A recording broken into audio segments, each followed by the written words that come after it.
Hello, I'm Bob the Booker and welcome to my channel. And today I just wanted to talk about the books that I've been reading this week. And just to go through them, I'm obviously still very much my Booker project. And so those are kind of ticking away in the background, just about. But instead, let's talk about some of the other books I've been reading recently and get going from there. So I hope you're having a good week and let's get started. So the first book is Gliff by Ali Smith. And so for me, because she's one of my favourite authors of all time, an Ali Smith book is a reason for celebration and something that I want to rush to get round to read.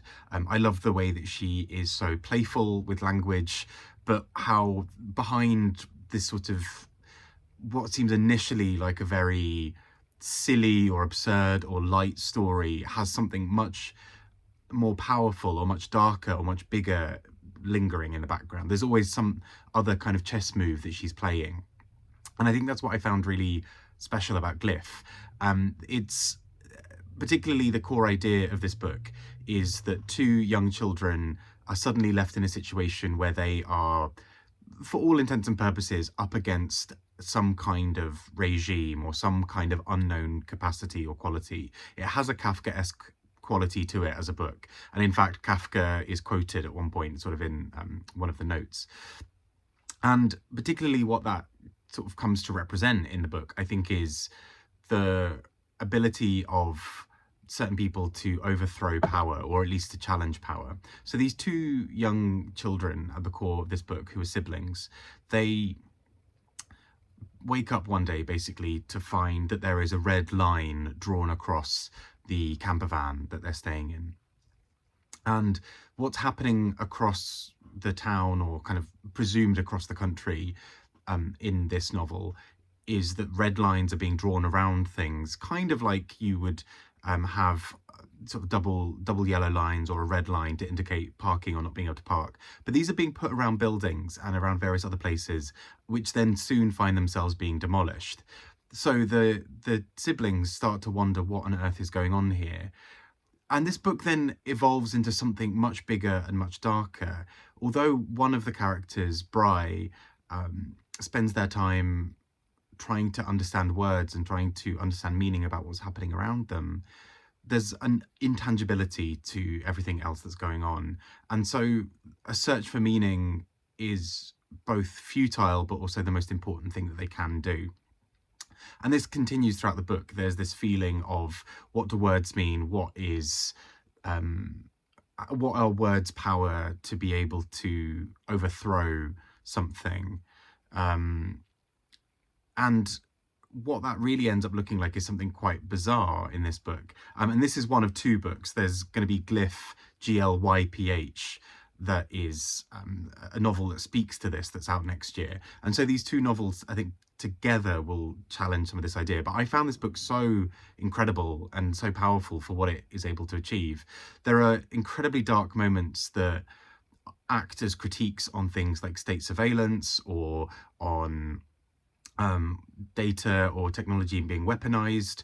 It's also a book that's a bit of a love language to words and stories and writing and community and hope and so many other things. It's a really beautiful book in so many ways, but then there are these crushing lines where, without spoiling anything, some really dark and horrible things happen in this book that sometimes are given just a sentence to linger in that horror before we move on to something else. And I think there's something so special about the way this book is done. It's like I've had with many Ali Smith books. I start the book sort of thinking, well, this is really entertaining and really nice, and I like what we're doing here, and I love this storytelling, but what's happening? Where are we going with this?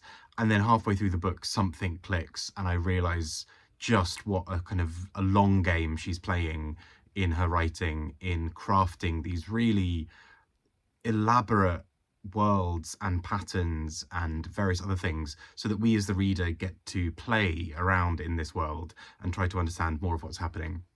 And I think on another basis, the physical book of this is really pretty. This is the kind of the opening cover. And so what sort of seems here like this slightly tortured thing with red lines and a horse, and horses feature very prominently in this book.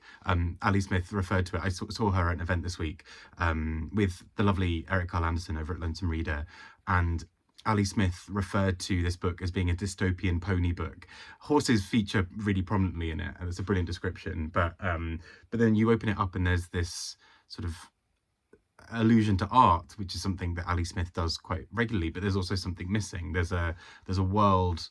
There's a sort of hole in the world that you can look through, and that's exactly how the young people in this book operate. And I just find Ali Smith's ability to play around with words, but also to interrogate ideas, just so riveting. I think this is just a brilliant, brilliant book that I really greatly enjoyed. I think she's doing something really quite powerful in the background of this novel. And when it surfaces what she's doing, I just think it gets even deeper. And I just think this is a real triumph of a book.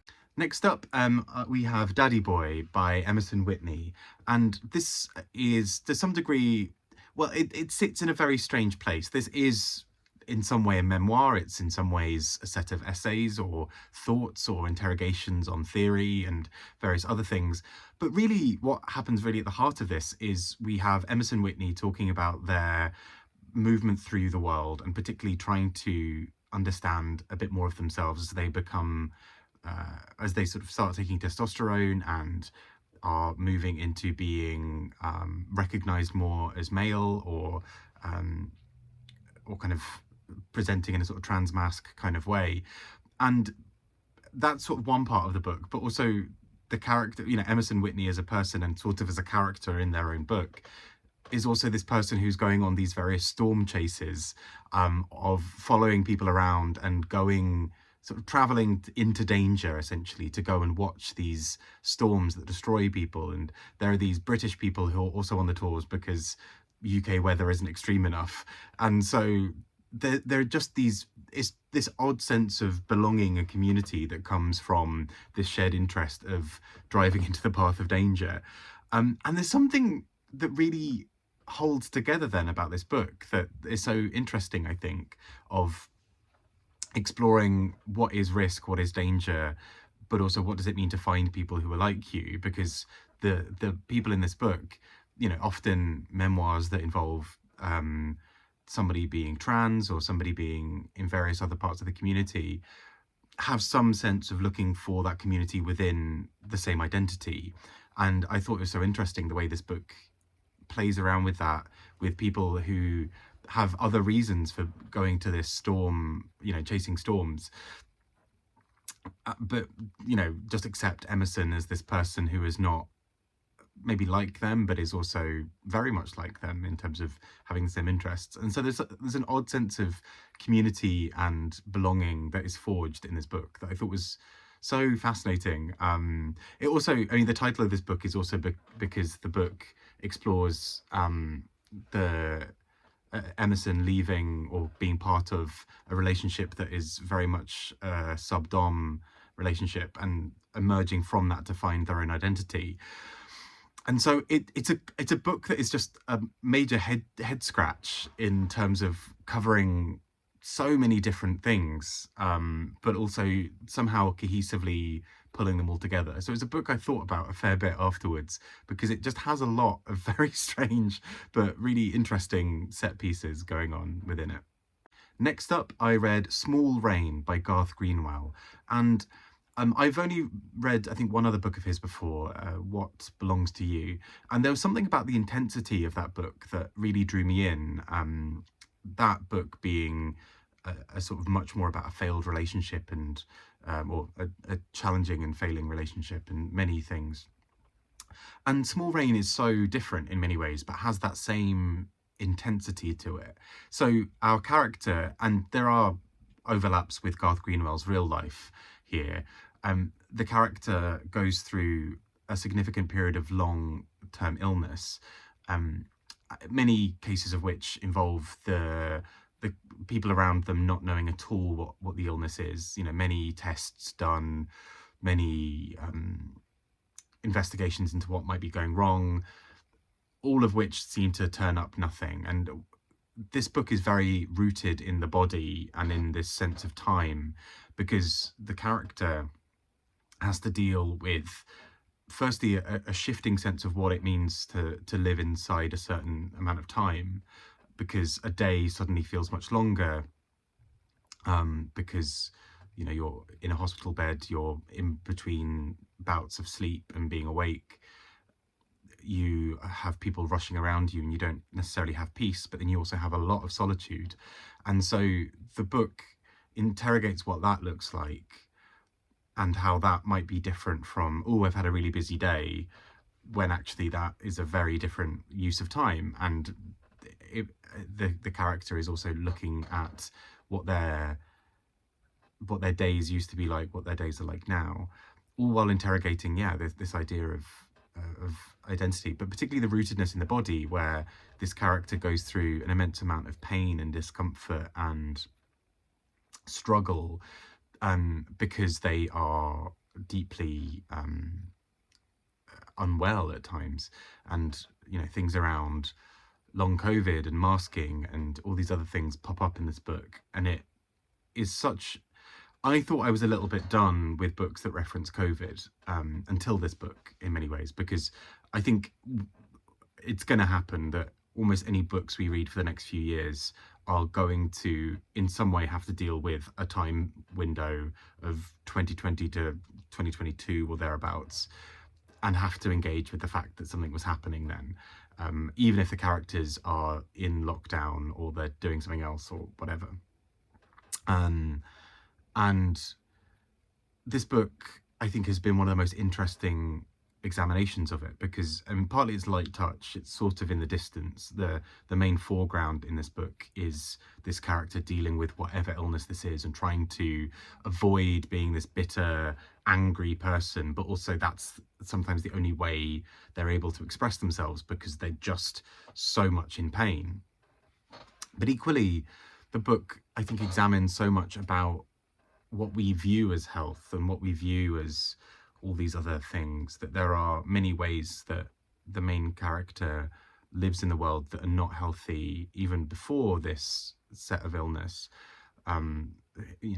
Things around overworking and things around various other things. And this book plays around with these ideas so interestingly, I think, and was just a really beautiful, if heartbreaking, story in many parts as well. And last but not least, shifting from some fiction into some non-fiction, Bronwen Everill, with Africonomics, A History of Western Ignorance and African Economics. And so this book is, I think, so interesting. It plays around with various ideas and assumptions that are made about African economies and African lives, and particularly from a Western point of view. So it looks, for example, at some of the historical interactions between empire and colonialism and many African countries, and the ways that, there is often an initial view that, Africa, poor and bad, the West or wherever, wealthy, good, morally upright, all that kind of stuff. And this book firstly examines some of the historical aspects of this, so the ways that, for example, many people over many years would have been trading with cowrie shells, and there would have been various ways that an economy worked and was run. This economy made sense with various small cowrie shells because it meant you could buy everything from a single banana to a whole house or whatever, and there were ways that this was all done. And it looks at how initially, when colonial powers intervened, they tried to remove this cowrie shell model in replace of their own currency, but that sometimes didn't work for the locals because it didn't take into consideration how they used money or what the ethos around money and trading and bargaining and all these things were. And that's one part of what this book does, but it then looks at modern day economies in various countries in Africa and the ways that actually a certain ethos or set of values that govern or work around how money is used are just maybe different in some places, and how very often, Western countries are basically expecting African countries to play a game that they created, to basically say, well, this is how you do money and this is how you do trading, and oh, sorry, your country's in debt now. And these things that actually have been very much imposed, that are very much, that operate on a global scale only if there are winners and losers. And this book, I think, is a very accessible and interesting way of examining just that, of exploring what that looks like, but also shedding some light on the kinds of misconceptions that have allowed these things to happen. So yeah, I just thought this was a really really interesting and well-researched and thought-out book as well, and a really interesting addition to some of the other reading that I've had recently. I think it's just been a nice one for opening my eyes to various things. And so those are the books that I've been reading this week. I hope you have had a really good week or are having a really good week. Take care and speak to you all very soon. Bye bye.